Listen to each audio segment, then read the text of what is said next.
Good morning, everybody, and welcome to the 2020 National Sporting Heritage Conference. My name's Sarah Storey, and I'm absolutely delighted to be your first speaker this morning. I hope you're all having a fantastic day, and it's wonderful to be a part of this fantastic event. I've been involved in sport for nearly 30 years at international level now. In fact, next November will be my 30th anniversary in making it onto an international team. And over the past 29 years, I've been involved in 7 Paralympic Games. And at the moment, I'm in training to hopefully compete at the Tokyo 2020 Paralympic Games, which are fingers crossed going to be held in August of 2021. I started out life as a swimmer. Many of you will know me as a cyclist at the moment, but my very first sport was in swimming at international level. And I went to the Barcelona 1992 Paralympic Games as a 14-year-old all those years ago. But sport has been a part of my life for as long as I can remember. And as soon as I could stand up, and probably even before, as soon as I could sit up, probably, I was learning to throw and catch a ball. And I was always outside in my mum and dad's garden. And as a family, we've always been a very outdoorsy family. Well, international sport came to me, my ambition to be an international athlete came to me when I first watched the Olympic Games in 1984. I was 6 years old, and at that point, I didn't know that the Paralympic Games existed. And in fact, in 1984, I wouldn't have noticed that the Paralympic Games was happening in Los Angeles because it didn't. In that year, the Paralympic Games took place in New York, and the ambulant athletes travelled to New York, but the wheelchair athletes were hosted in Stoke Mandeville. So it really was a very disjointed Paralympic Games in 1984, but it was something that I was completely unaware of. And I was watching the Olympic Games, watching the likes of Lord Coe, Tessa Sanderson, and ultimately my hero that got me into wanting to be just like her, Sarah Hardcastle. And Sarah Hardcastle was 15 years old at the 1984 Olympic Games, and she won silver and bronze medals in the swimming pool. But I was just completely enthralled by the whole Games. I loved watching the way the athletes prepared themselves for their events, the way that they were trying to psych themselves up behind the blocks at the start of their lane on the track, the way they would concentrate on the gymnastics mat before a tumble, or the way that they'd look at a piece of apparatus, rehearsing in their own mind what they were about to do, or the way that they prepared as a team on the hockey field. Absolutely everything about those Games completely enthralled me. And I just wanted to experience it for myself. I also loved watching the way that the athletes were when they were competing, the look on their faces, the sense of anguish, that ability to kind of really push themselves through what we would refer to as the pain barrier. And I really loved watching the way that they celebrated, or the reaction that they gave when they realised that they'd won and that they were the Olympic champion. And of course, after the event finished, they would head to the podium. And in those days, the podium was done the opposite way round to the way that we do it today. And they used to invite the gold medalist onto the podium first. And then the silver and bronze medalist would come up and collect their medal, the flowers, maybe the teddy bear or some kind of mascot. And then the national anthem would start to play. And the way that each gold medalist reacted was ever so slightly different. And it didn't really matter to me at that point, the nation that was stood on the top of the rostrum, because I loved watching the way the athletes responded to their national anthem. And some people would sing the whole way through, word perfect. Other people would be just stood there like a rabbit in headlights, not daring to move. And then there was the people that just cried their eyes out. And I have to say that happened most often when it was one of the guys stood on top of the podium. There was also those athletes that just seemed to look around them, trying to take it all in. But each one of them had their own moment and their own thoughts. And it was probably the first time since they'd won the race or their event that they'd actually had to stand still and be quiet for any length of time. I also loved the way that they responded in the mixed zone, which is obviously where they get interviewed by the world's press, and the things that they said to the press about how good it felt to be the Olympic champion. And it just made me want to experience it for myself.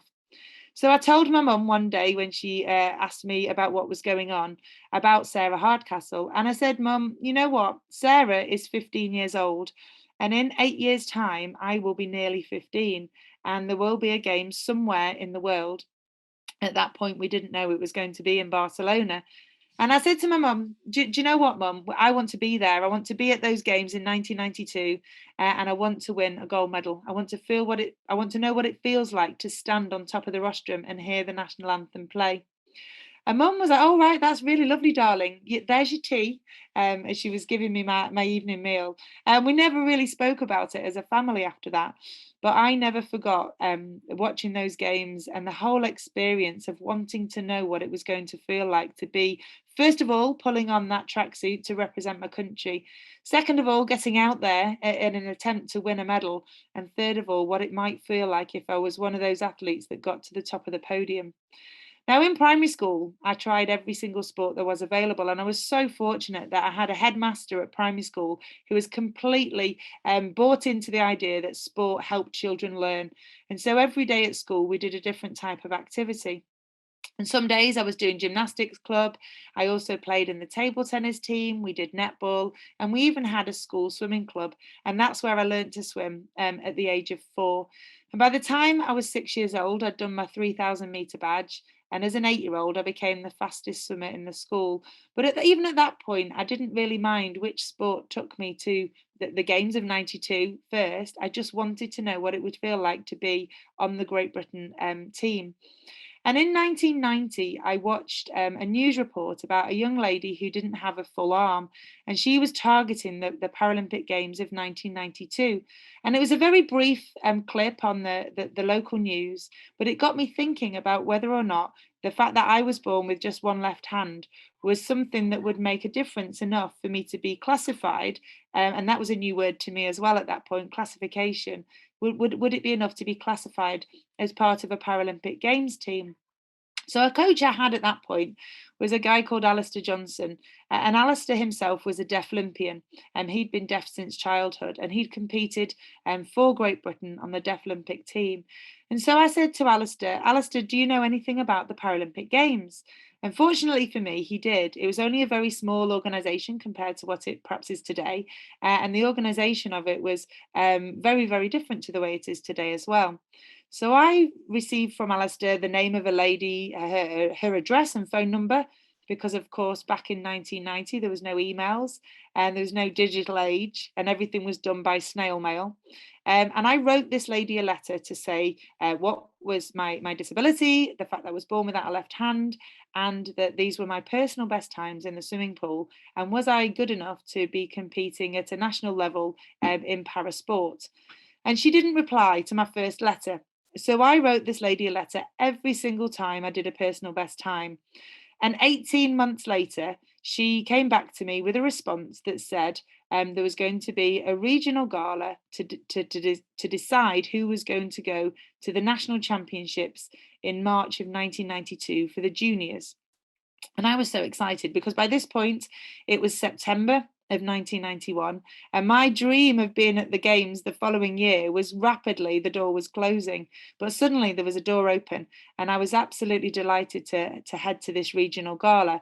And it was completely different to what I expected, because back in those days sport for disabled athletes and for para athletes was organised according to disability group or impairment group. And so when I got there, there was a very few people there to start with, but there was also a lot of people there who were swimming for therapy, and they weren't formally training in the same way that I was. And it was really interesting because at that particular gala, I also met a lady called Trina, and Trina was running the Manchester Kestrels group, and it's a fantastic multi-disability, multi-sports club in Manchester that was based not too far from the Manchester Velodrome, in fact. And Trina explained to me that the elite level of disability sport was completely different to what we had in front of us at that point. And she put me in touch with another lady called Mary Jenner, and Mary was the lady who organised the swim team for the British Les Autres and Amputee Association. And that was basically because the wheelchair sports, the cerebral palsy sports, the British blind sports were all done independently for each sport. And eventually those sports would come together to compete at the Paralympic Games. But the organisation of it between games was done on disability basis. So Mary told me that there was going to be a training weekend 2 weeks later, and would I be able to head down there in order to see what I was like compared to the other athletes. And when I got to that training weekend, I started out in the bottom lane in lane 6. And after the warm up, I was moved into lane 4. And after the next set, I was moved up into lane 2. And by the end of the very first session, I was swimming in the top lane with the boys. And they were saying, well, you've got some talent, you've got some potential here. And we're very excited to see whether we can get you into a position that you could compete at the Paralympic Games in 1992. So it was all a very fast moving pace thing. It wasn't sort of years in the planning, as it were. And suddenly I was coming back home to school from that particular training weekend, having booked the pre-Paralympic Games training camp, just in case I was going to get selected. And I was sort of on a completely different journey with the Junior National Championships to look forward to in the February of 1992. And so that day in November, when I was officially signed up to the British para swim team, if you like, is what we call as the 30th, is the anniversary of my international debut. And it was really just absolutely incredible to look back at the way that we organise sport and how the digital age has completely transformed our ability to look for talent. Because I think if I hadn't been so persistent in writing those letters to that lady about the personal best times I was doing in the swimming pool, then potentially I wouldn't have found out about that one regional gala, which was the final opportunity to be selected for the National Junior Swimming Championships. So if you love the movie Sliding Doors and look at the opportunities that are there in your life, then it is absolutely fascinating, those decisions that you make and the impact that has on your entire life. And I do look back at those letters. I don't have them, obviously, because they're with this lady. But I look back at those days when I sat at my desk writing those letters and feel incredibly glad that I was so determined that I was going to find out about what was on offer for athletes in para swimming. So that's how I started out in swimming, and it is a sort of a history lesson in itself. And I think that's one of the most fascinating things about all sport, is that every sport has developed and evolved over many, many years. And from the very first Paralympic Games in Stoke Mandeville in 1948, and for the reasons that para sport started after the Second World War, right the way through to the home games in London, where we were put on an equal stage with equal opportunity in terms of the crowds, and some of the biggest crowds that we've ever seen in parasport, to look ahead to next year and what could be the most digitally advanced Paralympic Games alongside the Olympic Games. And technology is supposed to be playing a huge part in the delivery and the experience of those Tokyo Games, and perhaps even more so given the current climate. Technology in this virtual world that we're all living in, it could be a very poignant thing that technology was always going to be such a huge part of those games next year. But I'm a big fan of looking back at what's happened in my own career, but also in other people's, and remembering the different stepping stones along the way that have really changed things or been quite poignant, if you like. My very first games did happen in 1992, as I'd hoped it would as a 6-year-old. But then when I went to the games in 1996 in Atlanta, it was just after I'd done my A-level exams.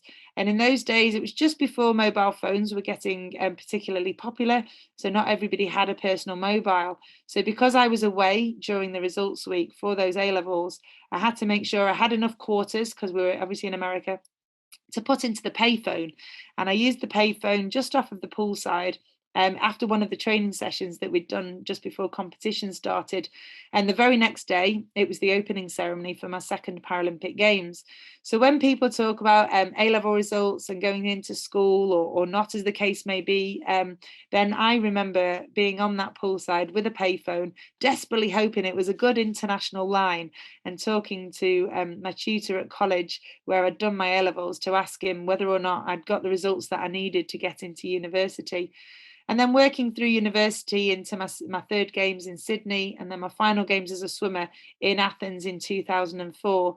And then that transition, another sliding doors moment, the opportunity to utilise cycling as a cross-training tool when I had ear infections, and how that led on to wanting to compete on a bike and explore a new sport. And I think it's really interesting because if I hadn't been that athlete as a primary school child that was willing to have a go at everything at primary school, I talked my way onto the boys' cricket team. because at that point there wasn't a formal pathway for women in cricket, or certainly not one that was very well known about. So I even taught my way onto the boys' cricket team for a while. And I think that ability to think about different sports and be really flexible and open-minded about trying out different things is one of the reasons why I was able to consider cycling as a cross-training tool. And I'm really excited to look back at the decisions I made in 2005 and how that evolved and how quickly things evolved. The strengths that I was able to take from my time as a swimmer and the lessons that I'd learned as a swimmer, so as not to make the same mistakes again. And I think coming into cycling, my colleague, former colleague Rebecca Romero, said that being in rowing for her was like being at school, because there was always an appointment with a training session. And that was probably similar in swimming. There was always an appointment with a swim session. You know, you always had to train at the same time of day because it was built around public swimming, school swimming, and other activities at the pool. But being on a bike was very much more like university. And this was her analogy. You're very much left to your own devices. When you train out on the road is very much your decision. You will have track sessions that you have appointments for, but they're much more flexible perhaps than a swimming or a rowing session. And so it does feel like that when I sort of transferred into cycling. It was a little bit more of a step up into that autonomy of being an international athlete, making way more decisions for myself and planning the logistics of a career in 4 very different disciplines and then adding disciplines. So I now compete in both track and road events. Some people see me as a track rider. I see myself more as a road rider. And I've also taken on different events on the track that are not Paralympic events. So at the World Championships, for example, this year, it feels like it was way longer ago, in fact, but this year in January, the only international competition I was able to get done before lockdown happened was the Track World Championships. And that was due to be the final event before the Paralympic Games on the track. And at that event, I was able to win the scratch race and also the Omnium, which are 2 events that are not in the Paralympic Games, alongside my main event for the Paralympic Games, which is the 3,000 metre individual pursuit.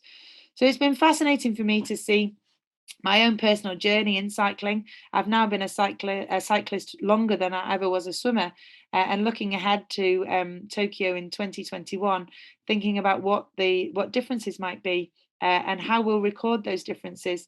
But I think one of the things that you'll hopefully pick up over the next 2 days of this conference is the importance of recording all of the details that are important to things that have happened.